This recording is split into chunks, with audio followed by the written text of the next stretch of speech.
இன்னைக்கு நான்வெஜ்க்கே டஃப் தரக்கூடிய purely veg seekh kebab செய்யலாம். இதை சாப்பிட்டா வெஜ்ஜுன்னு நம்பவே மாட்டீங்க.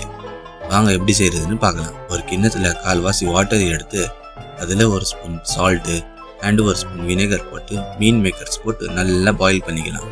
மீன் மேக்கர்ஸை பாயில் பண்ணி எடுத்துட்டு அதை ஒரு க்ளீன் கிளாத்தில் வச்சு நல்லா புளிஞ்சி வாட்டர் இல்லாமல் ட்ரையாக எடுத்துக்கலாம். நெக்ஸ்ட்டு ஒரு மிக்ஸி ஜாரில் கொத்தமல்லி, பச்சை மிளகாய், பூண்டு, இஞ்சி, காஞ்ச மிளகாய், உப்பு போட்டு நல்லா அரைச்சி எடுத்துக்கலாம்.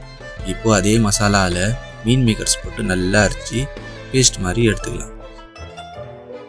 அதில் கடலை மாவு, ஒரு ஸ்பூன் ஆயில் போட்டு நல்லா மிக்ஸ் பண்ணிக்கலாம். அப்புறம் மஞ்சள் தூள், மிளகாத்தூள், கரம் மசாலா, தேவையான அளவு உப்பு போட்டு மிக்ஸ் பண்ணிக்கலாம்.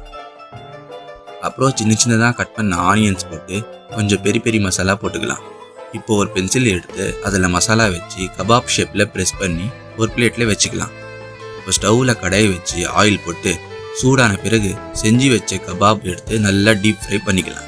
அவ்வளோதாங்க, நம்ம வெஜ் ஷீக் கபாப் ரெடி. பாருங்க எவ்வளோ சூப்பராக குக்காக இருக்குன்னு. அங்கே இப்போ சாப்பிட்டு பார்த்து டேஸ்ட் எப்படி இருக்குதுன்னு சொல்கிறேன். டேஸ்ட்டு சூப்பராக இருக்குது, வெஜ் மாதிரியே தெரியல. நான்வெஜ் சாப்பிடாதவங்க இது மாதிரி செஞ்சு சாப்பிட்டா என்ஜாய் பண்ணலாம். இந்த வீடியோ உங்களுக்கு பிடிச்சிருந்துச்சுன்னா லைக், ஷேர் அண்ட் சப்ஸ்கிரைப் பண்ணுங்கள். தேங்க்ஸ் ஃபார் வாட்சிங்.